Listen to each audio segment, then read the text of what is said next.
16 अप्रैल 1985 का दिन कराची नाजिमाबाद की पहली चौरंगी पर नए नए सिग्नल नस्ब किए गए थे, लेकिन रेस लगाती हुई मिनी बसों ने इन सिग्नल्स की परवाह नहीं की और एक दूसरे से आगे निकलने की दौड़ में चौक क्रॉस करने लगी। सामने ही सर सैयद गर्ल्स कॉलेज था। इन मिनी बसों की जद में सड़क क्रॉस करती हुई 3 तालिबात आईं, जिनमें एक बुशरा जैदी उस वक्त दम तोड़ गई, जबकि बाकी 2 तालिबात, जिनमें एक बुशरा जैदी की ही बहन नजमा जैदी और उसकी दूसरी दोस्त शदीद जख्मी हुई। जब यह खबर कॉलेज में पहुंची तो तालिबात ने एहतजाजन सड़कों पर आकर एहतजाज करने लगी। इसी दौरान नाजिमाबाद कॉलेज से कुछ लड़के भी मौके पर पहुंच गए और उन्होंने बसों और गाड़ियों पर पथराव शुरू कर दिया। यूं लड़कियों का एक पुरअमन एहतजाज का रंग तब्दील हो गया। दरअसल इस एहतजाज में शामिल तालिबे इल्मों की क़यादत चंद माह पहले ही बनने वाली तंजीम महाजिर कौमी मूवमेंट के हाथ में चली गई थी। ट्रैफिक के इस हादसे ने और उसकी जद में आने वाली बुशरा जैदी की मौत ने पूरे कराची को हिला कर रख दिया था। सन 1980 की दिहाई में कराची की आबादी तकरीबन 80 लाख के करीब थी, जिसमें तकरीबन 15 लाख के करीब पश्तून आबाद थे। इन पश्तूनों का कराची की ट्रांसपोर्ट में सबसे बड़ा हिस्सा था, इसलिए ये मान लिया गया कि तालिबा को कुचलने वाला ड्राइवर पश्तून ही है।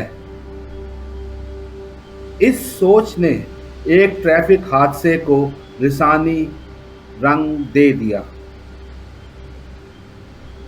अब कुछ देर के लिए इस हादसे को एक तरफ करते हैं और उस सोच का जिक्र करते हैं जिसकी वजह से इस लिसानी अज़बियत ने सर उठाया।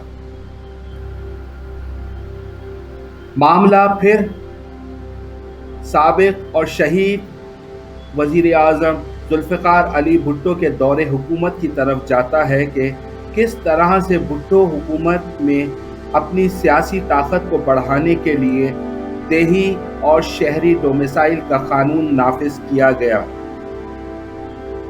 चूँकि हिंदुस्तान से हिजरत करके आने वाले बेशतर महाजिर कराची और सिंध के इलाकों में आ बसे थे और क़याम पाकिस्तान से पहले ही वो एक तालीम याफ्ता और शऊर याफ्ता कम्युनिटी थी और उनमें इंतज़ामी सलाहियतें मौजूद थी। इस बिना पर वो सरकारी इंतज़ामिया और दरसगाहों में सबकत हासिल किया करते थे।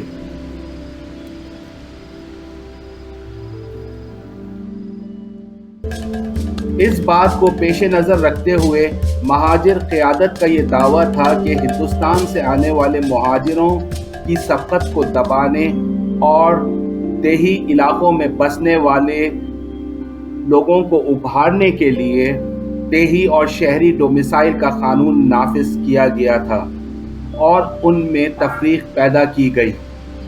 मिसाल के तौर पर अगर कोई सरकारी नौकरी की असामी निकलती थी तो उनमें से 10 में से 8 देही डोमिसाइल वाले को नौकरी दी जाती थी और बाकी 2 शहरी डोमिसाइल रखने वाले को, और वो भी कम ग्रेड की नौकरी होती थी।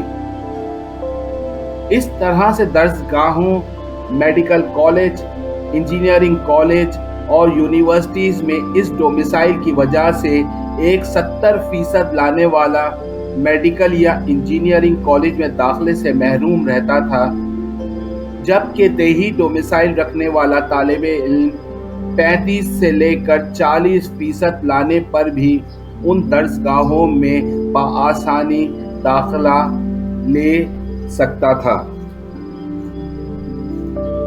दरअसल ये वो वजूहात हैं जिनकी बिना पर एक स्टूडेंट पॉलिटिक्स करने वाली जमात APMSO all Pakistan मुहाजिर student organisation جسے تعلیمی اداروں سے ہی بے دخل کر دیا گیا تھا، اس نے ایک نومولود شہری تنظیم MQM مہاجر قومی موومنٹ کی شکل اختیار کر لی تھی، جس کے بعد وہ تعلیمی اداروں میں APMSO کی شکل میں اور تعلیمی اداروں سے باہر شہر میں MQM کی شکل میں اپنی مقبولیت کے جھنڈے گاڑنا شروع کر دیے تھے۔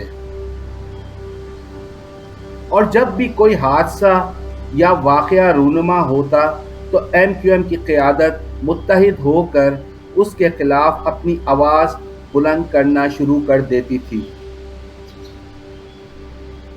اسی سوچ کی وجہ سے بشرا زیدی حادثہ لسانی فرقہ واریت کی وجہ بنی۔ پہلے کراچی کی ٹرانسپورٹ پر حملے ہوئے، بسیں جلائی گئی، ڈرائیوروں کو مارا پیٹا گیا، اور اس کے بعد پورے کراچی میں فسادات کی ایک لہر پھوٹ پڑی۔ پشتون مہاجر آبادی پر حملہ کرتی اور مہاجر پشتون آبادی پر۔ اس طرح سے مہاجر پشتون فسادات پھوٹ پڑے۔ اس طرح سے سیاسی تنظیموں نے اپنے سیاسی فوائد حاصل کرنے کے لیے اس جلتی آگ پر خوب تیل چھڑکا اور فسادات بڑھتے چلے گئے، جس کی وجہ سے صرف 2 دن میں 25 بسوں کو جلا دیا گیا۔ تقریباً 200 لوگوں کی ہلاکتیں ہوئیں اور سینکڑوں زخمی ہوئے۔ اس طرح حالات اتنے خراب ہوئے کہ تعلیمی اداروں کو بند اور امتحانات کو ملتوی کرنا پڑا۔ امن و امان قائم رکھنے کے لیے شہر کے کچھ علاقوں میں کرفیو بھی نافذ کرنا پڑا۔ اس خوفناک واقعے نے جہاں کراچی کو لامتناہی بد امنی کی طرف دھکیلا، تو اس کے ساتھ ہی MQM مہاجر قومی موومنٹ شہر کراچی کی سب سے بڑی سیاسی جماعت بن کر ابھری۔ جس طرح سے 11 جون سن 1978 میں مہاجر طلبہ کو APMSO آل پاکستان مہاجر اسٹوڈنٹ آرگنائزیشن کی صورت میں ایک پلیٹ فارم ملا تھا، اسی طرح سے کراچی کے شہریوں کو بشرا زیدی حادثے کے بعد MQM کی صورت میں ایک پلیٹ فارم نصیب ہو گیا۔ مہاجر جو کراچی کی آبادی میں 60% تھے، انہوں نے MQM کو اپنی آواز اور تحفظ کی علامت جانا اور اس کے ساتھ جڑتے چلے گئے۔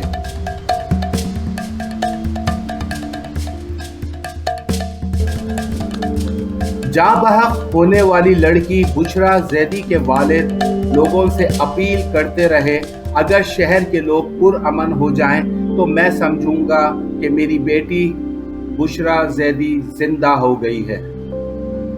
لیکن وہ نہیں جانتے تھے کہ بات اب بشرا کی زندگی سے بہت آگے نکل چکی ہے، اور کراچی میں برسوں سے موجود معاشی ناہمواریاں اور سیاسی مکاریاں اور لسانی عصبیت کا لاوا جو خاموشی سے پک رہا تھا، ایک آتش فشاں پہاڑ کی طرح پھٹ چکا ہے، اور یہ ایک ایکسیڈنٹ محض بہانہ بن گیا۔ بشرا زیدی کے والدین کا تعلق کسی سیاسی جماعت سے نہیں تھا۔ ان کے والد شبر زیدی عمان میں ملازمت کرتے تھے۔ ان فسادات کے بعد وہ زندگی میں سکون کے لیے اپنے اہل خانہ سمیت، جس میں ان کی اس حادثے میں زخمی ہونے والی دوسری بیٹی نجمہ زیدی بھی شامل تھی، ملک چھوڑ کر چلے گئے۔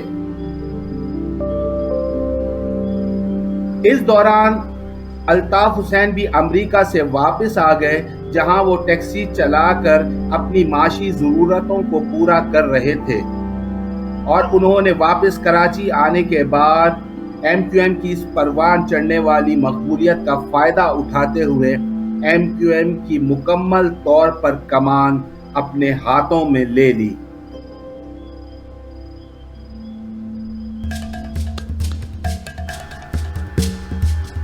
عزیز آباد 90 سے لندن کا یہ سفر جاری ہے۔